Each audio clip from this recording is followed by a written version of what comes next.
Side ഡ്രോപ്സിലേക്ക് എല്ലാവർക്കും സ്വാഗതം.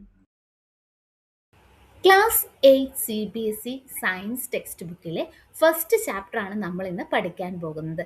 എനിക്കറിയാം, ഞാൻ ഒരുപാട് നാളായി വീഡിയോസ് ഒക്കെ ചെയ്തിട്ട് ഇപ്പോഴും ചെയ്യാനുള്ള ഒരു സാഹചര്യം ഉണ്ടായിട്ടല്ല, നിങ്ങളുടെ എല്ലാം റിക്വസ്റ്റ് കൊണ്ടിട്ടാണ് ഞാൻ ഇന്ന് ഈ ചാപ്റ്റർ സ്റ്റാർട്ട് ചെയ്യുന്നത്.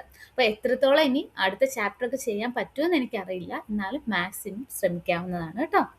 ഓക്കെ, അപ്പോൾ എന്നെ സപ്പോർട്ട് ചെയ്ത എല്ലാ കുഞ്ഞു മക്കൾക്കും ഒരു വലിയ താങ്ക് യു പറഞ്ഞുകൊണ്ട് ഞാനിന്ന് ഇവിടെ 8ൻ്റെ ക്ലാസ് സ്റ്റാർട്ട് ചെയ്യാൻ പോവുകയാണ്. ഓക്കെ, അപ്പോൾ നമുക്ക് സ്റ്റാർട്ട് ചെയ്താലോ? Okay, ready. അപ്പോൾ ഫസ്റ്റ് ചാപ്റ്ററിൻ്റെ പേരെന്താണ്? ഫസ്റ്റ് ചാപ്റ്ററിൻ്റെ പേരാണ് exploring the investigative world of science. അപ്പോൾ ഈ ചാപ്റ്ററിൻ്റെ പേരിൽ തന്നെ ഉണ്ട് നിങ്ങൾ എന്താണ് ഈ ഒരു ഇയറിൽ ഈ സയൻസ് ടെക്സ്റ്റ് ബുക്കിൽ പഠിക്കാൻ പോകുന്നത് എന്ന്. ദാ ഈ ഒരു പിക്ചർ കണ്ടിട്ട് നിങ്ങൾക്ക് എന്താണ് തോന്നുന്നത്? ഈ ഒരു പിക്ചറും ഈ ഒരു ചാപ്റ്ററിൻ്റെ നെയിമും ഒക്കെ കണ്ടിട്ട് നിങ്ങൾക്ക് എന്താണ് മനസ്സിലാവുന്നത്? എന്താണ് എക്സ്പ്ലോറിംഗ് എന്ന് പറഞ്ഞാൽ? നമ്മൾ എന്തെങ്കിലും ഒരു കാര്യത്തെക്കുറിച്ച് എക്സ്പ്ലോർ ചെയ്യുക അല്ലേ, ഫൈൻഡ് ഔട്ട് ചെയ്യുക, ഡിസ്കവർ ചെയ്യുക എന്നൊക്കെ പറയുക അല്ലേ.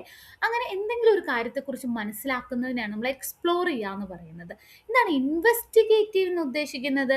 ഇൻവെസ്റ്റിഗേറ്റീവ് എന്താണ്? കെയർഫുള്ളി സെർച്ചിങ് അല്ലെങ്കിൽ ക്വസ്റ്റ്യനിങ് ആണ് അല്ലേ, അന്വേഷണം നടത്തുക. വളരെ ഡീപ്പായിട്ടുള്ള ഒരു അന്വേഷണമാണ് ഇൻവെസ്റ്റിഗേറ്റീവ് എന്നുകൊണ്ട് ഉദ്ദേശിക്കുന്നത്. അതായത് നമ്മളുടെ ഈ വേൾഡ് ഓഫ് സയൻസ്, നമുക്കറിയാം എവ്രിതിങ് അറൗണ്ട് അസ്, നമുക്ക് എല്ലാം എന്താണെന്ന് അറിയണം. നമ്മുടെ ഈ ലോകത്ത് നടക്കുന്ന കാര്യങ്ങളൊക്കെ അതിനെക്കുറിച്ച് നമ്മൾ ഡീപ്പായിട്ട് വളരെ കെയർഫുള്ളായിട്ട് നമ്മൾ എന്ത് ചെയ്യുക, സെർച്ച് ചെയ്ത് കണ്ടെത്തി മനസ്സിലാക്കുന്ന ഒരു ജേണിയാണ് സയൻസ് എന്ന് പറയുന്നത്. അതായത് സയൻസിൻ്റെ ഈ ലോകത്ത് നമ്മൾ എന്താണ് ഈ ലോകത്തെ വളരെ ക്യൂരിയോസിറ്റി കൊണ്ട് അന്വേഷിച്ച്, അതായത് ചോദ്യങ്ങൾ ചോദിച്ച് അതിൻ്റെ ഓരോ കാര്യങ്ങളും മനസ്സിലാക്കുന്ന ഒരു ജേണിയാണ് നമ്മുടെ സയൻസ് എന്ന് പറയുന്നത്. മനസ്സിലായോ? അപ്പം നമ്മളെല്ലാവരും ആരാണ്? നമ്മളെല്ലാവരും ഒരു സയൻറ്റിസ്റ്റുകളാണ്. ഞാൻ എപ്പോഴും പറയുന്നത് പോലെ സയൻസ് പഠിക്കുന്നത് വെറും ഒരു എക്സാം എഴുതി ജയിക്കാൻ വേണ്ടി ചുമ്മാതെ കാണാതെ പഠിക്കുന്ന ഒരു സബ്ജക്റ്റ് അല്ല സയൻസ് എന്ന് പറയുന്നത്. എന്താണ് സയൻസ്? ഈ ലോകത്തെക്കുറിച്ച് നമുക്ക് അറിയണം അല്ലേ. നമ്മളെല്ലാം ഇങ്ങനെ അന്വേഷിച്ചുകൊണ്ടിരിക്കുകയാണ്, ഇതെന്തുകൊണ്ടാണ് നടക്കുന്നത്, അല്ലെങ്കിൽ ഇതെങ്ങനെയാണ് നടക്കുന്നത്. അങ്ങനെ നമ്മൾ ക്വസ്റ്റ്യൻ ചോദിക്കുകയാണ്, നമ്മൾ അറിയുകയാണ് അല്ലേ. നിങ്ങളുടെ ടെക്സ്റ്റിൽ ക്യൂരിയോസിറ്റി എന്നൊരു പേര് വരാൻ തന്നെ കാരണം എന്താണ്? നമ്മൾ ക്യൂരിയസ് ആയിരിക്കണം ഓരോ കാര്യത്തിനെ പറ്റി.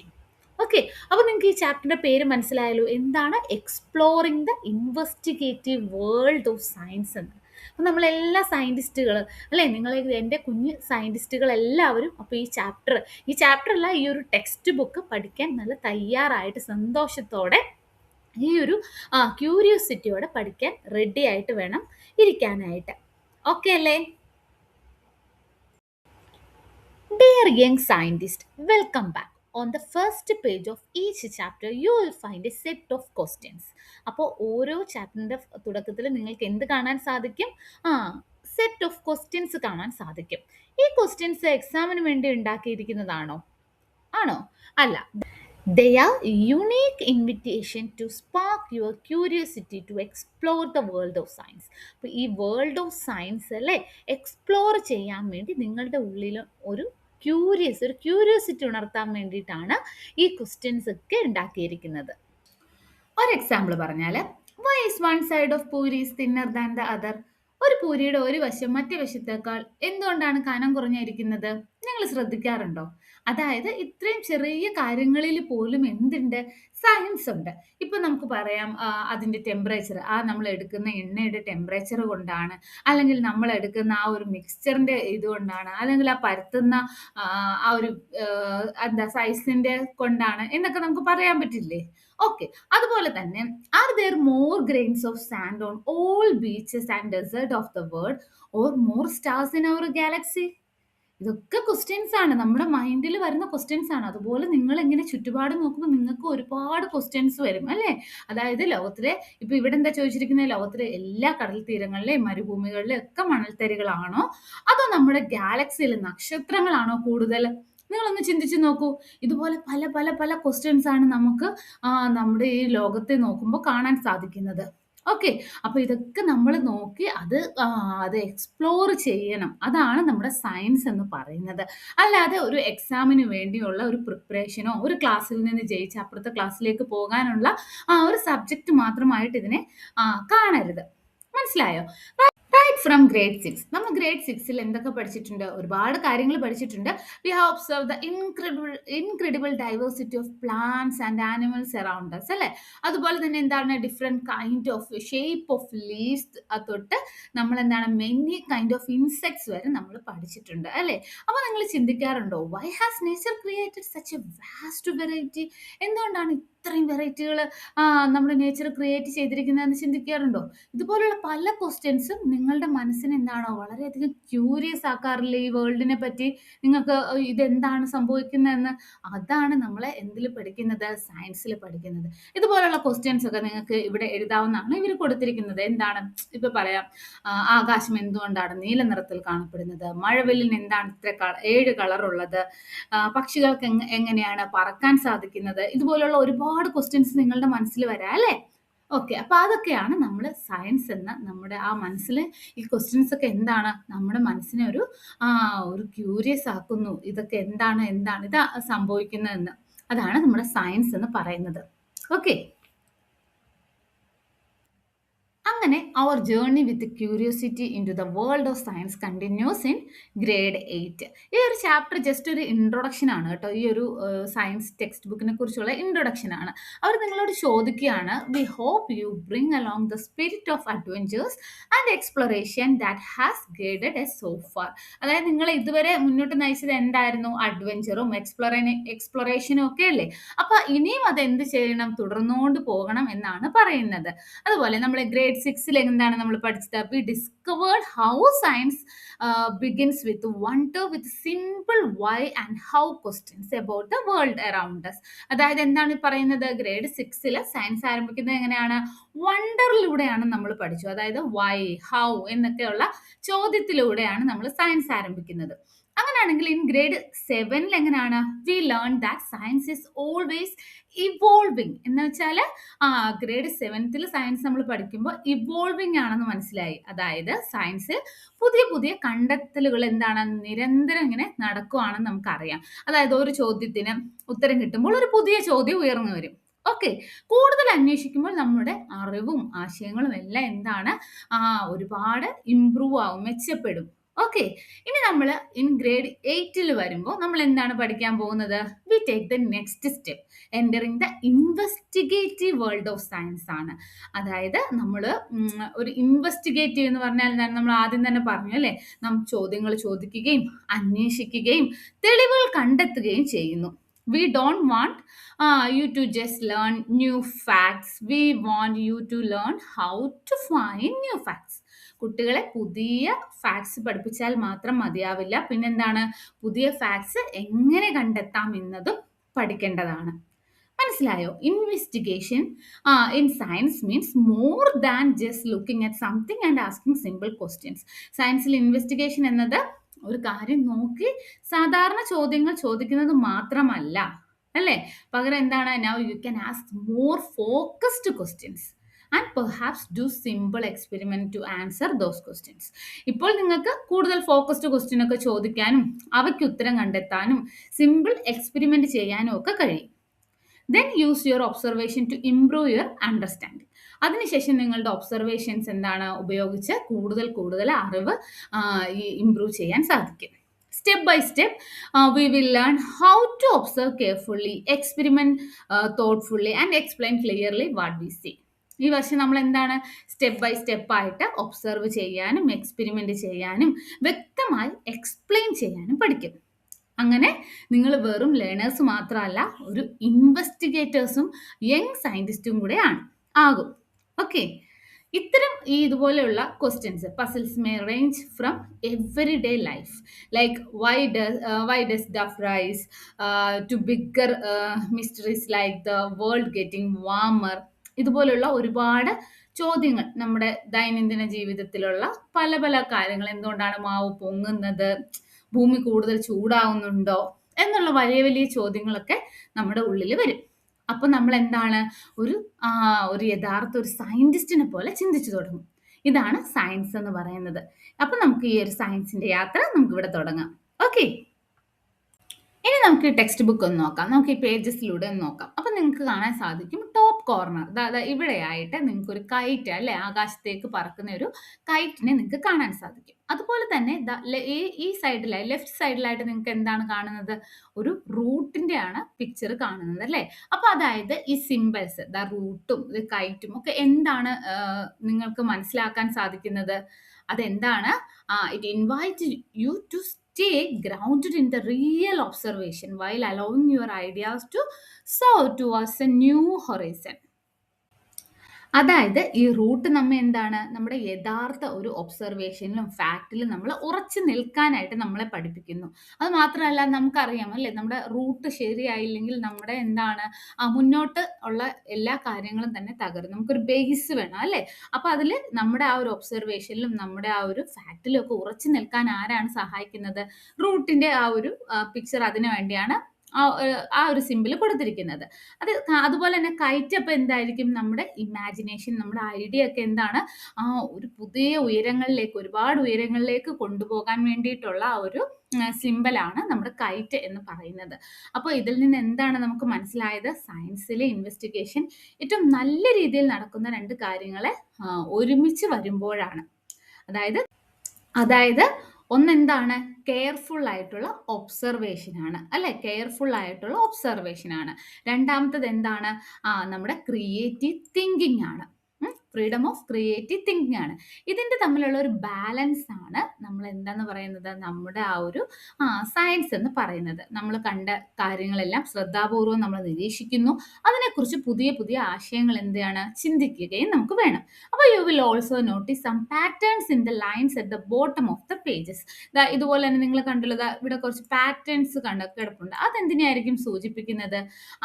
അത് there are some hidden scientific thoughts in these as well. അവയിലും ചില സയന്റിഫിക് ആയിട്ടുള്ള എന്തുണ്ട്? ഐഡിയാസ് ഒളിഞ്ഞിരിപ്പുണ്ട്. Okay, but don't worry, they are mainly to make the pages a little less boring. നമുക്ക് ആ ഒരു ബോർ മാറ്റാനും കൂടെ വേണ്ടിയിട്ടാണ് ആ ഒരു ഇത് കൊടുക്കുന്നത്. This year, our investigative adventure will take us on a journey from എവിടം തൊട്ടാണ്? tiny microbes we can't see to the planet wide challenges we can't ignore. അതായത് നമ്മൾ കണ്ണുകൊണ്ട് പോലും കാണാൻ കഴിയാത്ത ടൈനി മൈക്രോബ്സിൽ നിന്ന് മുഴുവൻ ഭൂമിയെയും ബാധിക്കുന്ന വലിയ ചലഞ്ചസ് വരെയാണ് നാം ഈ പ്രാവശ്യം പഠിക്കാൻ പോകുന്നത്. ഓക്കെ, അപ്പൊ നമുക്കറിയാം we will start by examining something as small as a single drop of water. അതായത് ഒരു ചെറിയ വാട്ടർ ഡ്രോപ്പിൽ പോലും എന്താണ്? ഒരു ഹിഡൻ വേൾഡ് ഒളിഞ്ഞിരിപ്പുണ്ട്. അവിടെ നമുക്ക് എന്താണ്? അനേകമായിട്ടുള്ള ടൈനി ഓർഗാനിസത്തിനെ നമുക്ക് കാണാൻ സാധിക്കും. ഓക്കെ, അപ്പോൾ ഇവയിൽ ചിലത് എന്താണ്? ചില മൈക്രോബ്സ് എന്താണ്? നമുക്ക് വളരെയധികം ഹെൽപ്പേഴ്സ് ആയിരിക്കും. Some of these are invisible helpers ആണ്. That help us digest our food. അതുപോലെ തന്നെ എന്താണ്? നമ്മൾ മെഡിസിനിലൊക്കെ produce medicines. While other can be harmful. നമുക്കറിയാം അല്ലേ, ചില മൈക്രോബ്സ് കാരണം നമുക്ക് എന്താണ്? ഇൻഫെക്ഷൻസ് ഒക്കെ വരാറുണ്ട്. But what does our body needs to stay healthy? എങ്ങനെ നമുക്ക് ഹെൽത്തി ആക്കാം? How do we fight these infections? We will find out how nutritious food, exercise, medicines and vaccine help us stay healthy and fight infections. നിങ്ങൾക്ക് അറിയാമല്ലോ, അത് നല്ല healthy ആയിട്ടുള്ള food നമുക്ക് ഇതുപോലെയുള്ള ഇൻഫെക്ഷൻസിൽ നിന്നും രോഗങ്ങളിൽ നിന്നുമൊക്കെ നമ്മളെ ചേർത്ത് നിർത്താനായിട്ട് യൂസ്ഫുൾ ആകുന്നു. Okay, but that's just the beginning. In today's world, science does play a major role in improving our lives. നമുക്കറിയാം ടുഡേയ്സ് വേൾഡിൽ സയൻസ് എന്ന് പറയുന്നത് എന്താണ്? നമ്മുടെ ലൈഫ്സിനെ ഇംപ്രൂവ് ചെയ്യാൻ ഒരു മേജർ റോള് വഹിക്കുന്നുണ്ട്. For example, we use electric current in many ways to help make our lives easier. അത് നിങ്ങൾക്ക് അറിയാമല്ലോ, ഇവിടെ തന്നെ കൊടുത്തിട്ടുണ്ട് അല്ലേ. we depend on heating effect of electric current to keep us warm. അതുപോലെ തന്നെ എന്താണ്? while the magnetic effect help motor run. magnetic effect എന്താണ്? മോട്ടോഴ്സിനെ റൺ ചെയ്യുന്നു, മെഷീൻസിനെ വർക്ക് ചെയ്യിപ്പിക്കുന്നു. ഓക്കെ, ഇനി these phenomena depends on the fundamental forces. ഇതിന്റെ എല്ലാം ഒരു എന്തിനെയാണ് ഇവരൊക്കെ ഡിപ്പെൻഡ് ചെയ്യുന്നത്? ഒരു ഫണ്ടമെന്റൽ ആയിട്ടുള്ള ഫോഴ്സിനെയാണ്. മനസ്സിലാവുന്നുണ്ടോ? അതുകൊണ്ട് നമ്മൾ അടുത്തതായി എന്തിനെ കുറിച്ചായിരിക്കും പഠിക്കാൻ പോകുന്നത്? ഫോഴ്സിനെ കുറിച്ചാണ് പഠിക്കാൻ പോകുന്നത്. ഒരു ഒബ്ജക്റ്റ് എന്തുകൊണ്ട് സ്പീഡ് കൂടുന്നു, ഇനി സ്ലോ ചെയ്യുന്നു, ഡയറക്ഷൻ എങ്ങനെ ചേഞ്ച് ചെയ്യുന്നു, ഇതൊക്കെ നമ്മൾ ഇനി പഠിക്കണം. അതുപോലെ തന്നെ understanding forces helps explain why a ball thrown up in the air fall back to the ground or why a car stops when the brakes are applied. അപ്പോൾ നമ്മൾ എന്താണ് ഫോഴ്സ് പഠിച്ചു കഴിയുമ്പോൾ നമുക്ക് മനസ്സിലാവുന്നു എന്തുകൊണ്ടാണ് ബോള് മുകളിൽ നിന്ന് താഴേക്ക് വരുന്നത്, ഒരു ബോൾ മുകളിലോട്ട് എറിഞ്ഞാൽ അത് എങ്ങനെയാണ് തിരികെ വരുന്നത്, എന്തുകൊണ്ടാണ് നമ്മൾ എന്താണ് ഒരു കാറ് സ്റ്റോപ്പ് ആകുന്നത് എന്നൊക്കെ നമ്മൾ ഇനി പഠിക്കാൻ പോകുന്നത്. Okay, this also leads us the idea of pressure. അപ്പൊ ഇത് എങ്ങോട്ടാണ് നമ്മളെ നയിക്കുന്നത്? അടുത്ത ഐഡിയയിലോട്ട്. അതെന്താണ്? പ്രഷർ. എന്താണ് പ്രഷർ എന്ന് പറയുന്നത്? How the force is distributed over an object, അല്ലെ? ഒരു ഒബ്ജക്റ്റിലേക്ക് കൊടുക്കുന്ന ആ ഒരു ഫോഴ്സ്, ഡിസ്ട്രിബ്യൂട്ട് ചെയ്യുന്ന ആ ഫോഴ്സ് ആണ് പ്രഷർ എന്ന് പറയുന്നത്. അപ്പൊ the same concept of force and pressure also decided എങ്ങനെയാണ് എയർ മൂവ് ചെയ്യുന്നത് എന്ന് മനസ്സിലാക്കുന്നു. ഓക്കെ, അപ്പൊ നമ്മൾ പ്രഷറും ഫോഴ്സും കൺസെപ്റ്റ് പഠിച്ചു കഴിയുമ്പോൾ നമുക്ക് അതിൽ നിന്ന് മനസ്സിലാവുന്ന എന്താണ്, എങ്ങനെയാണ് എയർ മൂവ് ചെയ്യുന്നത്. അതായത് സ്മോൾ ഡിഫറൻസ് ഇൻ പ്രഷർ ആണെങ്കിൽ it can result in gentle breeze, ചെറിയ ബ്രീസ് ഉണ്ടാകുന്നു, ചെറിയ സ്മോൾ ഡിഫറൻസ്, പ്രഷറിൽ ഉണ്ടാകുന്ന ചെറിയ ഡിഫറൻസ് ചെറിയ ബ്രീസ് പോലെ ഉണ്ടാക്കുന്നു. സ്ട്രോങ്ങർ പ്രഷർ ആണെങ്കിൽ എന്താണ് ഉണ്ടാക്കുന്നത്? It leads to the strong wind and sometimes even cyclones. അപ്പൊ നമ്മൾ എന്തൊക്കെ പഠിച്ചു വന്നല്ലേ? നമ്മൾ ഹീറ്റിൽ നിന്ന് നമ്മൾ ഫോഴ്സിലേക്ക് എത്തി, ഫോഴ്സിൽ നിന്ന് നമുക്ക് എന്ത് മനസ്സിലായി? പ്രഷറിലേക്ക് വന്നു, പ്രഷറിൽ നിന്ന് നമ്മൾ പ്രഷറും ഫോഴ്സും പഠിക്കുന്ന പോലെ നമുക്ക് എയറിന്റെ മൂവ്മെന്റ് പഠിക്കാൻ പറ്റുന്നു. മനസ്സിലായോ? സയൻസിന്റെ ആ ഒരു ജേണി നിങ്ങളെ എങ്ങോട്ടൊക്കെയാണ് കൊണ്ടുപോകുന്നതെന്ന് മനസ്സിലായോ? So these forces are connected to powerful weather events. അപ്പൊ നമുക്ക് എന്ത് മനസ്സിലായി? ഈ ഫോഴ്സസ് എല്ലാം എന്തിനെ കണക്ട് ചെയ്തിരിക്കുന്നു? നമ്മൾ വെതറിലോട്ടാണ് നമ്മളെ കൊണ്ടുപോയത്. ലൈക്ക് സ്റ്റോംസ്, സൈക്ലോൺസ്, ഇപ്പൊ നമ്മൾ പറഞ്ഞല്ലോ, that affect our daily lifes, agriculture and even our safety. അപ്പൊ ഇത് നേരെ എങ്ങോട്ടാണ് നമ്മളെ കൊണ്ടുപോകുന്നത്? നമ്മുടെ ഡെയിലി ലൈഫ്സ്. നമ്മൾ പലതും നമ്മുടെ ആ ഒരു വെതറിനെ ഡിപ്പെൻഡ് ചെയ്തിട്ടല്ലേ നമ്മുടെ അഗ്രികൾച്ചറും അത് നമ്മുടെ സേഫ്റ്റിയും എല്ലാം ഡിപ്പെൻഡ്, നമ്മൾ എന്തിനാണ്? വെതറിനെയാണ് ഡിപ്പെൻഡ് ചെയ്യുന്നത്. അപ്പൊ നേരെ ഇത് വെതറിലേക്ക് കൊണ്ടുപോകുന്നു. ക്ലിയർ? ഇനി ഇതൊക്കെ ക്ലിയർ ആയിട്ട് നമുക്ക് പഠിക്കണമെങ്കിൽ നമ്മൾ ഇനി എന്ത് പഠിക്കണം? നമുക്ക് മെറ്റീരിയൽസിനെ പറ്റി എന്താണെന്ന് അറിയണം. To truly understand how air can exert pressure or why water boils at certain temperature, നമുക്ക് എന്ത് ചെയ്യണം? We need to zoom in to these materials and see what kind of particle they are made up of and how they move around. ഇനി നമ്മൾ അടുത്ത എന്തിലോട്ടാണ് അപ്പൊ പോകുന്നത്? നമ്മൾ പാർട്ടിക്കിൾസിലോട്ട് പോകാൻ തുടങ്ങി. ഓക്കെ, എങ്ങനെയാണ് പാർട്ടിക്കിൾസ് സോളിഡ്സിൽ എങ്ങനെയാണ്, ലിക്വിഡ്സിൽ എങ്ങനെയാണ്, ഗ്യാസിൽ എങ്ങനെയാണ് അറേഞ്ച് ചെയ്തിരിക്കുന്നത് എന്നൊക്കെയാണ് നമ്മൾ ഇനി പഠിക്കാൻ പോകുന്നത്. ഓക്കെ, അപ്പൊ നമുക്കറിയാം സോളിഡ്സിലാണെങ്കിൽ പാർട്ടിക്കിൾസ് വളരെ ടൈറ്റ്ലി പാക്ഡ് ആയിരിക്കും. അതേസമയം അത് നമ്മുടെ ലിക്വിഡിലോട്ട് വരുമ്പോൾ കുറച്ച് ലൂസ് ആയിരിക്കും. ഗ്യാസിലേക്ക് വരുമ്പോൾ എന്താണ്? വളരെ ലൂസ് ആയിട്ട് അതിനെ നന്നായിട്ട് മൂവ് ചെയ്യാൻ പറ്റുന്ന രീതിയിലായിരിക്കും ഗ്യാസ് പാർട്ടിക്കിൾസ് കാണപ്പെടുന്നത്. Classifying things around us, it is an important feature of science. അപ്പം ഇതെന്താണ്? ഇതൊരു വളരെ ഇമ്പോർട്ടൻറ്റ് ഫീച്ചർ ആണ്. We can also classify materials around into the elements. അതുപോലെ തന്നെ നമുക്ക് ഈ മെറ്റീരിയൽസിനെ എങ്ങനെ ക്ലാസിഫൈ ചെയ്യാൻ പറ്റും? എലമെന്റ്സ് എന്നും, അതുപോലെ എലമെന്റ്സ് എന്ന് പറഞ്ഞാൽ പ്യുവർ ആയിട്ടുള്ള സബ്സ്റ്റൻസസ്. പിന്നെ കോമ്പൗണ്ട്സ് എന്ന് കേൾക്കുമ്പോൾ തന്നെ അറിയാം അല്ലെ? 2 or more elements are bonded together.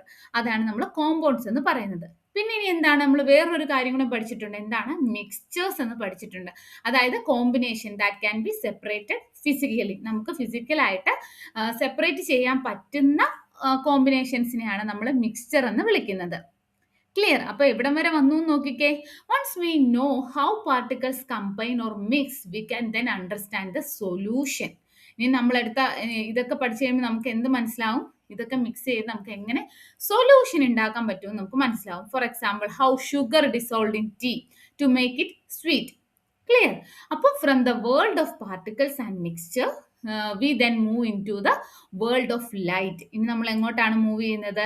ലൈറ്റിന്റെ വേൾഡിലോട്ടാണ് മൂവ് ചെയ്യുന്നത്. We will study how light rays reflect off flat and curved mirrors. നമ്മൾ പഠിച്ചിട്ടുണ്ട് കഴിഞ്ഞ സെവൻത്തിലൊക്കെ അല്ലേ. And when passing through the lenses നമ്മൾ ലൈറ്റ് എങ്ങനെയാണ് ഒരു ഫ്ലാറ്റ് സർഫസിൽ അല്ലെങ്കിൽ കേർഡ് മിറേഴ്സിൽ അതെങ്ങനെയാണ് ഒരു ലെൻസസിലൂടെ പാസ് ചെയ്യുമ്പോൾ help us understand the working of many objects around us. The bending of light explain. ഇനി ഈ ബെൻഡിങ് ഓഫ് ലൈറ്റ് നമ്മൾ എന്താണ് എക്സ്പ്ലെയിൻ ചെയ്യുന്നത്? What happens when we see an image in a shiny metal spoon or how corrective glasses help many of us see clearly. നമ്മൾ എങ്ങനെയാണ് നമുക്ക് കാണാൻ ഒരു ഒബ്ജക്റ്റിനെ കാണാൻ സാധിക്കുന്നത്, അല്ലെങ്കിൽ എങ്ങനെയാണ് ഒരു ഇമേജ് ഫോം ചെയ്യുന്നത്. നമ്മൾ പഠിച്ചിട്ടുണ്ടല്ലേ കോൺവെക്സ് ലെൻസിൽ എങ്ങനെയാണ്, കോൺകേവ് ലെൻസിൽ എങ്ങനെയാണ്, കോൺകേവ് മിററിൽ എങ്ങനെയാണ് ലൈറ്റ് വരുമ്പോൾ ഇമേജ് ഫോം ചെയ്യുന്നത്. ഇതൊക്കെ നമ്മൾ പഠിച്ചിട്ടില്ലേ? ഇനി ഇതുപോലെയുള്ള ഈ പോളിഷിംഗ് മിറേഴ്സ് മാത്രമാണോ ലൈറ്റിനെ റിഫ്ലക്റ്റ് ചെയ്യുന്നത്? അല്ലല്ലേ, നമ്മുടെ റഫ് സർഫസും reflect light as well. And so does the moon. Depending on the relative position of the earth, moon and the sun, slightly different part of moon is illuminated each night, giving rise to beautiful phases of the moon that we see in the sky. അല്ലെ, നമുക്കറിയാം സൂര്യനിൽ നിന്ന് ലഭിക്കുന്ന പ്രകാശം reflect ചെയ്യുന്നതിനാലാണ് നമുക്ക് Moon നമുക്ക് കാണാൻ സാധിക്കുന്നത്. അപ്പൊ എർത്ത്, മൂണ്, സണ്ണ് ഇവയുടെയൊക്കെ എന്താണ് പൊസിഷൻ മാറുന്നതിനനുസരിച്ചിട്ട് മൂണിന്റെ പ്രകാശം ലഭിക്കുന്ന ഭാഗവും എന്ത് ചെയ്യും, മാറിക്കൊണ്ടിരിക്കും. നമ്മൾ സെവൻത്തിൽ പഠിച്ചതാണ്. ഓക്കെ, അതുകൊണ്ട് എന്താണ് ഓരോ നൈറ്റും നമുക്ക് എന്താണ് മൂൺ കാണുന്നത് വ്യത്യസ്ത ഷേപ്പിലായിരിക്കും. ക്ലിയർ ആയോ? അപ്പോൾ നമ്മുടെ ഈ മൂണിന്റെ പല പല ഫേസസുകൾ നിങ്ങൾ ഈ പിക്ചറിൽ കണ്ടോ, പല പല ഫേസസുകൾ നമുക്ക് കാണാൻ സാധിക്കും. അങ്ങനെ ഈ ഫേസസുകളൊക്കെ ഒബ്സർവ് ചെയ്താണ് പണ്ട് കാലത്ത് നമ്മൾ ആദ്യമായി കലണ്ടറുകൾ ഫോം ചെയ്തത്. പിന്നീട് എന്ത് ചെയ്തു? By combining careful observation of നമ്മുടെ ഈ സൺറൈസ്, സൺസെറ്റ്, ലൂണാർ സൈക്കിൾസ് ഇതെല്ലാം ഒബ്സർവ് ചെയ്തിട്ടാണ് പുതിയ പുതിയ പല പല കലണ്ടറുകൾ ഫോം ചെയ്തത്.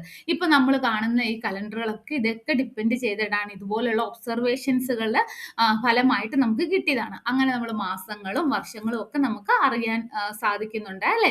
അപ്പൊ നമ്മളൊന്ന് ശ്രദ്ധിച്ചു നോക്കിക്കേ, നമ്മളിൽ നിന്ന് ദൂരെയുള്ള മൂണും സണ്ണും ഒക്കെ എന്താണ് നമ്മുടെ എർത്തിലുള്ള ലൈഫുമായിട്ട് വളരെയധികം എന്താണ് ഡിപ്പെൻഡ് ചെയ്തിരിക്കുന്നത്, ലിങ്ക് ചെയ്തിരിക്കുന്നത്. ഇവരെല്ലാം തന്നെ എന്താണ് പരസ്പരം ഇങ്ങനെ കണക്റ്റഡ് ആണെന്ന് നമുക്ക് മനസ്സിലായി അല്ലേ. എന്നാൽ ഇത് മാത്രമാണോ ബന്ധപ്പെട്ട് കിടക്കുന്നത്? അല്ല, നമ്മുടെ എർത്തില് there are marvelous and complex patterns of relationship നമുക്ക് കാണാൻ സാധിക്കും between living things and non living things. അതായത് ലിവിങ് ഓർഗാനിസവും അവരുടെ എൻവയോൺമെന്റും തമ്മിൽ ഒരു റിലേഷൻഷിപ്പ് ഉണ്ട്. എവറി ലിവിങ് ബീങ്സ്, നിങ്ങൾക്ക് പറയാം നമ്മുടെ ടൈനി ഇൻസെക്ട് തൊട്ട് ലാർജ് വെയിൽ വരെ, അതുപോലെ ബ്ലേഡ്സ് ഓഫ് ഗ്രാസസ് തൊട്ട് ടോൾ ട്രീസ് വരെ, ഡിപ്പെൻഡിങ് ഓൺ പല കാര്യത്തിൽ എന്തിനൊക്കെ ഡിപ്പെൻഡ് ചെയ്യുന്നുണ്ട്? Air, water, sunlight. അത് നമ്മുടെ കാര്യം തന്നെ എടുത്താൽ മതിയല്ലേ. നമ്മൾ എന്തിനൊക്കെ ഡിപ്പെൻഡ് ചെയ്യുന്നു? നമുക്ക് ശ്വസിക്കാൻ ഓക്സിജൻ വേണം, നമുക്ക് ആഹാരം വേണം, അതുപോലെ തന്നെ വാട്ടർ വേണം. നമ്മൾ ട്രീസിനെ ഡിപ്പെൻഡ് ചെയ്യുന്നു, ആനിമൽസിനെ ഡിപ്പെൻഡ് ചെയ്യുന്നു. അപ്പൊ ഇതെന്താണ്? പരസ്പരം നമ്മളും ലിവിങ് തിങ്സും അവരുടെ എൻവയോൺമെന്റും തമ്മിൽ ഒരു റിലേഷൻഷിപ്പ് ഉണ്ട് അല്ലെ. ഇങ്ങനെ ഓർഗാനിസവും അവരുടെ ആ ഒരു എൻവയോൺമെന്റും തമ്മിലുള്ള ആ ഒരു റിലേഷൻഷിപ്പിലൂടെയാണ് നമ്മൾക്ക് എന്ത് ഫോം ചെയ്യുന്നത്? എക്കോസിസ്റ്റം ഫോം ചെയ്യുന്നത്. Okay, organism around them forming the ecosystem that support life on our planet. Clear ആവുന്നുണ്ടോ പറയുന്നത്? നമ്മുടെ ഫൈനൽ ചാപ്റ്ററിൽ, ഈ ടെക്സ്റ്റ് ബുക്കിന്റെ ഫൈനൽ ചാപ്റ്ററിൽ നമ്മൾ ഇതൊക്കെ പഠിക്കുന്നുണ്ട്. എർത്തിൽ എന്തുകൊണ്ടാണ് ലൈഫ് ഉണ്ടാവുന്നത് എന്ന് പഠിക്കുന്നുണ്ട്. അതിനേക്കാൾ നമ്മൾ പഠിക്കുന്നത് അർജന്റ് ചലഞ്ചസുകളാണ്. എർത്ത് ഫേസ് ചെയ്യുന്ന പല ചലഞ്ചസുകളെ കുറിച്ച് പഠിക്കുന്നുണ്ട്. Most importantly Earth lies at the perfect distance from the sun. നമുക്കറിയാം അല്ലേ, നമ്മുടെ സണ്ണിന്റെ അടുത്തായിരുന്നെങ്കിൽ നമുക്ക് എന്ത് പറ്റും? നമ്മളെല്ലാം കരിഞ്ഞു പോയി ഇല്ലാണ്ടാകും അല്ലേ. എന്നാൽ എർത്തും സണ്ണും തമ്മിൽ ഒരു പെർഫെക്റ്റ് ആയിട്ടുള്ള ഒരു ഡിസ്റ്റൻസ് ഉണ്ട്. അതുകൊണ്ടാണ് അവിടെ എന്ത് കാണുന്നത്? ലിക്വിഡ്സ്, അതായത് നമ്മുടെ വാട്ടർ ലിക്വിഡ് രൂപത്തിൽ കാണപ്പെടുന്നത്. And it has an atmosphere. അതുപോലെ തന്നെ എന്തുണ്ട്? നമുക്കൊരു അറ്റ്മോസ്ഫിയർ ഉണ്ട്. നമുക്ക് അതുകൊണ്ട് എന്താണ്? ഓക്സിജൻ, അത് നമുക്ക് ഓക്സിജൻ പ്രൊവൈഡ് ചെയ്യുന്നു. അതുകൊണ്ട് നമുക്ക് ബ്രീത്ത് ചെയ്യാൻ സാധിക്കുന്നു. അതുപോലെ ഇതൊരു ഷീൽഡ് ആയിട്ട് അല്ലേ, നമുക്കൊരു എന്തിൽ നിന്നുള്ള ഷീൽഡായിട്ടാണ് അറ്റ്മോസ്ഫിയർ നമ്മളെ പ്രൊട്ടക്റ്റ് ചെയ്യുന്നത്? ഹാംഫുൾ ആയിട്ടുള്ള അൾട്രാ വയലറ്റ് റേസ്, സണ്ണിൽ നിന്ന് വരുന്ന ഹാംഫുൾ അൾട്രാ വയലറ്റ് റേസ് നമ്മുടെ ഭൂമിയിൽ വരുന്നതിനെ തടയുന്നു. ഓക്കെ, അതുപോലെ ദാ ഇത് കണ്ടോ? എന്ത് നല്ല ഈ ഒരു പിക്ചർ കണ്ടാൽ നിങ്ങൾക്ക് മനസ്സിലാകും എത്രത്തോളം ആനിമൽസ് അല്ലെങ്കിൽ ലിവിങ് തിങ്സ് അവരുടെ എൻവയോൺമെന്റുമായിട്ട് അല്ലെങ്കിൽ നോൺ ലിവിങ് തിങ്സുമായിട്ട് ഡിപ്പെൻഡ് ചെയ്തിരിക്കുന്നു എന്ന് നമുക്ക് മനസ്സിലാകും. എന്നാല് മനുഷ്യന്റെ ഹ്യൂമൻ ആക്ടിവിറ്റീസ് കാരണം പല പ്രശ്നങ്ങളും നമ്മുടെ എർത്തിൽ സംഭവിക്കുന്നുണ്ട് അല്ലെ? പല ചേഞ്ചസുകൾ ഉണ്ടാവുന്നുണ്ട്. അത് ടെമ്പറേച്ചറിലുള്ള ചേഞ്ചസ് ആവുന്നുണ്ട്, ക്ലൈമറ്റ് പാറ്റേണിൽ ചേഞ്ച് വരുന്നുണ്ട്, ഡേഞ്ചറസ് ആയിട്ടുള്ള ഒരുപാട് കോൺസിക്വൻസസ് വരുന്നുണ്ട്. നിങ്ങൾക്കറിയാം അല്ലേ? പൊല്യൂഷനും അതുപോലെയുള്ള കാര്യങ്ങളൊക്കെ നിങ്ങൾക്ക് അറിയാമല്ലോ. അപ്പൊ ഈ പ്രോബ്ലംസിൽ നിന്നെല്ലാം നമ്മുടെ എർത്തിനെ സംരക്ഷിക്കേണ്ടത് ആരാണ്? നമ്മൾ തന്നെയാണ് അല്ലേ? നമ്മൾ തന്നെയാണ് ഇതിന്റെ എല്ലാ കോസസും എല്ലാം കണ്ടുപിടിച്ച് അതിനുള്ള പരിഹാരങ്ങൾ കാണേണ്ടതും ആരാണ്? നമ്മൾ തന്നെയാണ്. അപ്പൊ നമുക്ക് എന്ത് വേണം? നമുക്ക് നല്ല ഒബ്സർവേഷൻസ് വേണം. നമ്മുടെ ഉള്ളിൽ ഒരു ക്യൂരിയോസിറ്റി ഉണ്ടാവണം അല്ലേ? എന്നാൽ മാത്രമാണ് നമുക്ക് ആ ഒരു പ്രോബ്ലംസ് കണ്ടെത്താനും അവയ്ക്ക് വേണ്ട സൊല്യൂഷൻസ് കണ്ടെത്താനും ഒക്കെ സാധിക്കുകയുള്ളൂ. ഭാവിയിൽ വരാൻ പോകുന്ന ചലഞ്ചസുകളൊക്കെ തന്നെ വളരെ വലുതായിരിക്കാം അല്ലേ? അപ്പൊ നമുക്ക് എന്താണ് നമ്മള് സയൻസിനെ ഡിപ്പെൻഡ് ചെയ്യുന്നു. എന്തിനു വേണ്ടി? ഈ ഓരോ പ്രോബ്ലംസിന്റെയും സൊല്യൂഷൻ കണ്ടെത്താനും എന്തൊക്കെ പ്രോബ്ലംസ് വരും എന്നൊക്കെ കണ്ടെത്താൻ നമുക്ക് എന്ത് വേണം? നമുക്ക് നല്ല ഒരു ഒബ്സർവിങ് വേണം, മെഷറിങ് വേണം, എക്സ്പെരിമെന്റിങ് വേണം. ഇതിലൂടെയൊക്കെ വേണം നമ്മൾ എന്താണ് ഇതിനെയൊക്കെ ഒരു ഗൈഡ് ആക്കി എടുത്ത് വേണം നമ്മൾ ഈ ഒരു പ്രോബ്ലംസിനെയൊക്കെ ഫേസ് ചെയ്യേണ്ടത്. മനസ്സിലാവുന്നുണ്ടോ? ഓക്കെ. അപ്പൊ ഇതാണ് ഈ ഒരു അതായത് നമ്മുടെ ഉള്ളിൽ ആ ഒരു ക്യൂരിയോസിറ്റി ആണ് നമ്മുടെ ഗൈഡായിട്ട് നമ്മൾ എടുക്കേണ്ടത്. അപ്പൊ ഡിഫിക്കൽട്ട് ആയിട്ടുള്ള പ്രോബ്ലംസ് ഒക്കെ നമുക്ക് സോൾവ് ചെയ്യും. അതായത് നിങ്ങളുടെ കയ്യിലാണ് നമ്മളുടെ ലൈഫ്. അതായത് നിങ്ങളെപ്പോലെയുള്ള കുഞ്ഞു സയന്റിസ്റ്റുകൾ ഒരു ഇതുപോലെ പഠിച്ച് നമുക്ക് വേണ്ടി അല്ലെങ്കിൽ നമ്മുടെ എർത്തിന് വേണ്ടി പ്രവർത്തിക്കണം. മനസ്സിലായോ? ഇനി ഈ ചാപ്റ്ററിന്റെ ലാസ്റ്റ് പാർട്ടിലേക്ക് വരുമ്പോൾ നമ്മൾ ആദ്യം കണ്ട ക്വസ്റ്റ്യനിലേക്കാണ് വരുന്നത്. ഓക്കെ. എന്തായിരുന്നു നമ്മൾ ആദ്യം കണ്ടത്? നമ്മളൊരു സയന്റിസ്റ്റിനെ പോലെ ചിന്തിക്കണം. എന്ത് കണ്ടാലും വൈ അല്ലെങ്കിൽ ഹൗ എന്നൊക്കെ ചോദിക്കണം നമ്മൾ പഠിച്ചു അല്ലേ? അപ്പൊ നമ്മൾ എന്ത് ക്വസ്റ്റ്യൻ ആയിരുന്നു ആദ്യം കണ്ടത്? Why is one side of puri thinner than the other? എന്തുകൊണ്ടായിരിക്കും? അപ്പൊ നമ്മൾ എന്താണ് നമ്മുടെ ആ ഒരു സയൻസ് ജേർണി നമ്മുടെ വീട്ടിൽ നിന്ന് തന്നെ നമുക്ക് തുടങ്ങാം. വലിയ ലബോറട്ടറിയുടെ ഒന്നും ആവശ്യമില്ലല്ലേ? അപ്പോൾ you don't need a fancy laboratory to do simple experiments. നമ്മുടെ സ്വന്തം കിച്ചണിൽ നിന്ന് തന്നെ നമുക്ക് നോക്കാൻ സാധിക്കും. ഇപ്പൊ തന്നെ ഈ ഒരു കേസ് അല്ലേ, നമുക്ക് എന്തൊക്കെ കാര്യങ്ങളുണ്ട് ഇതിനകത്ത് നമുക്ക് ഒബ്സർവ് ചെയ്യാൻ. ഞാൻ ആദ്യം തന്നെ പറഞ്ഞിരുന്നു അല്ലേ, നമ്മൾ എടുക്കുന്ന പാത്രത്തിനെ ഡിപ്പെൻഡ് ചെയ്തിരിക്കാം, അല്ലെങ്കിൽ നമ്മൾ യൂസ് ചെയ്യുന്ന ഓയിലിനെ ഡിപ്പെൻഡ് ചെയ്തിരിക്കാം, എടുക്കുന്ന ആ ഒരു മാവിനെ ഡിപ്പെൻഡ് ചെയ്തിരിക്കാം അല്ലേ? അപ്പം ഇതൊക്കെ കണ്ടീഷൻസ് ആണ്, നമ്മുടെ എക്സ്പെരിമെന്റിന്റെ കണ്ടീഷൻസ് ആണ്. അപ്പൊ അതായത് ഇതൊരു എക്സ്പെരിമെന്റ് ആയിട്ട് നിങ്ങൾ ചെയ്യാൻ പോവുകയാണ്. Why is one side of puri is thinner than the other എന്ന ഒരു ക്വസ്റ്റ്യൻ നിങ്ങളുടെ മുന്നിൽ വന്നു അല്ലെ? വൈ എന്നൊരു ക്വസ്റ്റ്യൻ നിങ്ങൾ വന്നു. അപ്പൊ നിങ്ങൾക്ക് ഇതൊരു എക്സ്പെരിമെന്റ് ആയിട്ട് നിങ്ങൾക്ക് ചെയ്യാൻ സാധിക്കും. എങ്ങനെ? നമ്മുടെ കിച്ചണിൽ തന്നെ. അപ്പൊ നമുക്ക് പല പല കണ്ടീഷൻസ് മാറ്റി കൊടുക്കണം. അതാണ് എക്സ്പെരിമെന്റ് ചെയ്യുക എന്ന് പറഞ്ഞാൽ. ഒരേ രീതിയിൽ ചെയ്താൽ നമുക്ക് ഒരേ റിസൾട്ട് തന്നെയല്ലേ കിട്ടുന്നത്. അപ്പൊ നമ്മൾ എന്താ ചെയ്യേണ്ടത്? നമ്മുടെ കണ്ടീഷൻസ് എങ്ങനെയാണ് മാറ്റുന്നത്? പല രീതിയിൽ നമുക്ക് ചേഞ്ച് ചെയ്യാം അല്ലേ? എന്താണ്? Changing the thickness and the size of rolled dough. അതുപോലെ we could also try to use different types of flour. അതായത് ആട്ട യൂസ് ചെയ്യാം, മൈദ യൂസ് ചെയ്യാം. While frying the puri we can also change the temperature of the hot oil അല്ലെ? വളരെ കൂടിയ ടെമ്പറേച്ചറിൽ, അതായത് തിളച്ച എണ്ണ എടുക്കാം, അത്രയ്ക്ക് ചൂടില്ലാത്തത് എടുക്കാം. ഇങ്ങനെ ഓരോ കണ്ടീഷൻസ് നിങ്ങൾ മാറ്റണം. നിങ്ങൾക്ക് വെസൽസ് മാറ്റാം. ഓക്കെ. ആ ടൈം മാറ്റാം. എത്ര നേരം ഇടുന്നു എന്നുള്ള ടൈം മാറ്റാം. അപ്പൊ ഇതൊക്കെ എന്താണ്? ഇതൊക്കെ നിങ്ങളുടെ കണ്ടീഷൻസ് നിങ്ങളുടെ എക്സ്പെരിമെന്റിന് വേണ്ടി നിങ്ങൾ ചേഞ്ച് ചെയ്യുകയാണ്. അപ്പോൾ നിങ്ങൾക്ക് കിട്ടുന്ന ഒബ്സർവേഷൻ നിങ്ങൾ കറക്റ്റ് ആയിട്ട് എന്ത് ചെയ്യുക? നോട്ട് ചെയ്ത് വെക്കണം. അതായത് നിങ്ങൾ ഏത് കണ്ടീഷനിൽ അപ്ലൈ ചെയ്തപ്പോൾ ഇപ്പൊ ഒരുമിച്ച് എല്ലാം കൂടെ മാറ്റിയാൽ നമുക്ക് അത് കിട്ടുമോ? അല്ലെങ്കിൽ എല്ലാം ഒരുപോലെ നിർത്തിയാൽ നമുക്ക് ഒരേ റിസൾട്ട് കിട്ടുമോ? ഇല്ല. നമ്മൾ ഏതെങ്കിലും ഒന്ന് ചേഞ്ച് ചെയ്യുമ്പോൾ, അതായത് ഇപ്പോൾ നിങ്ങൾ ടെമ്പറേച്ചർ ആണ് ചേഞ്ച് ചെയ്യുന്നതെങ്കിൽ എന്താണ്? ബാക്കി എല്ലാം തന്നെ ഒരു ചേഞ്ചസും വരുത്തരുത്. കോൺസ്റ്റന്റ് ആയിട്ട് വെക്കുക. മനസ്സിലാവുന്നുണ്ടോ പറയുന്നത്? അങ്ങനെയാണ് നമ്മൾ എക്സ്പെരിമെന്റ് ചെയ്യേണ്ടത്. എന്നിട്ട് ആ ഒരു ഒബ്സർവേഷൻ കഴിഞ്ഞിട്ട് അടുത്ത കാര്യങ്ങൾ നിങ്ങൾ ചേഞ്ച് ചെയ്ത് കൊടുക്കുക. അങ്ങനെ ഇതുപോലെയുള്ള എക്സ്പെരിമെന്റുകൾ ചെയ്യുമ്പോൾ നമുക്ക് എന്ത് കിട്ടും? നമ്മളുടെ ആ ഒരു വൈ അല്ലെങ്കിൽ ഹൗ എന്നുള്ള ആ ഒരു ആൻസർ നമുക്ക് കിട്ടും. ഓക്കെ. അപ്പോൾ ഇതിൽ നിന്ന് നിങ്ങൾക്ക് എന്താണ് മനസ്സിലായത്? ഇതുപോലെ ഒരു ചെറിയ ഇപ്പം നിങ്ങൾ ചെയ്ത ഈ ഒരു എക്സ്പെരിമെന്റ് പോലെ തന്നെയാണ് വലിയ വലിയ സയന്റിഫിക് എക്സ്പെരിമെന്റുകളും നമ്മൾ ചെയ്യുന്നത്. ഇതുപോലെ കണ്ടീഷൻസ് മാറ്റിക്കൊടുക്കുക, ഒബ്സർവ് ചെയ്യുകയും വളരെ ക്യൂരിയസ് ആയിട്ട് കാര്യങ്ങൾ ശ്രദ്ധിക്കുകയും കണ്ടെത്തുകയും ചെയ്യുന്നത് തന്നെയാണ് ഈ സയൻസ് എന്ന് പറയുന്നത്. ഓക്കെ, അപ്പോൾ നമ്മൾ ഈ ഒരു ടെക്സ്റ്റ് ബുക്കിൽ നമ്മൾ എന്താണ് പഠിക്കേണ്ടത്? നമ്മൾ പഠിക്കേണ്ടത് എന്താണ്? വെറും ഒരു എക്സാമിന് വേണ്ടി മാത്രമല്ല, നമ്മുടെ ക്രിയേറ്റീവ് ആയിട്ടുള്ള തിങ്കിങ് അല്ലേ, നമ്മുടെ ക്രിയേറ്റീവ് തിങ്കിങ്, നമ്മുടെ ഉള്ളിൽ പല കാര്യങ്ങൾ കാണുമ്പോഴും ഒരു ക്യൂരിയോസിറ്റി ഉണ്ടാവണം. എന്നിട്ട് നമ്മൾ എന്ത് ചെയ്യുക? അത് കണ്ടെത്തുക. നമ്മൾ വളരെ ഒബ്സർവ് ചെയ്ത് നമ്മൾ ഇൻവെസ്റ്റിഗേറ്റ് ചെയ്യുക. അതാണ് നമ്മുടെ ഇൻവെസ്റ്റിഗേറ്റീവ് വേൾഡ് ഓഫ് സയൻസ് എന്ന് പറയുന്നത്. അപ്പോൾ ഈ വീഡിയോ നിങ്ങൾ ക്ലോസ് ചെയ്യുന്നതിന് മുന്നേ ഒരു കാര്യം പറഞ്ഞോട്ടെ. അടുത്തതായി നിങ്ങൾക്ക് ഏതാണ് ചാപ്റ്റർ വേണ്ടതെന്ന് ഒന്ന് കമൻറ്റ് ചെയ്യാമോ? അപ്പോൾ ഞാൻ ഏറ്റവും കൂടുതൽ കമൻറ്റ് വരുന്ന ചാപ്റ്റർ ഇടാൻ ശ്രമിക്കാം. കാരണം ഒട്ടും തന്നെ വീഡിയോ ഇടാനുള്ള ഒരു സാഹചര്യം ഇല്ല. അതുകൊണ്ടാണ് നിങ്ങൾക്ക് ഏറ്റവും ആവശ്യമുള്ള ചാപ്റ്റർ ഇടാമെന്ന് വിചാരിക്കുന്നത്. കണ്ടിന്യൂ ചെയ്ത് എനിക്ക് ഓരോ ചാപ്റ്റർ നെക്സ്റ്റ് ചാപ്റ്റർ അങ്ങനെ ഇടാനുള്ള ഒരു സമയമില്ലാത്തത് കൊണ്ടാണ് നിങ്ങൾ മനസ്സിലാക്കുമെന്ന് വിചാരിക്കുന്നു. ഓക്കെ. അപ്പോൾ ഈ വീഡിയോ നിങ്ങൾക്ക് ഇഷ്ടപ്പെട്ടെങ്കിൽ എപ്പോഴും പറയുന്നത് പോലെ തന്നെ ലൈക്ക് ചെയ്യുക. നിങ്ങളുടെ ഫ്രണ്ട്സിനും ഒക്കെ ഷെയർ ചെയ്ത് കൊടുക്കുക. അപ്പോൾ ഹാപ്പി ഇൻവെസ്റ്റിഗേറ്റിംഗ്.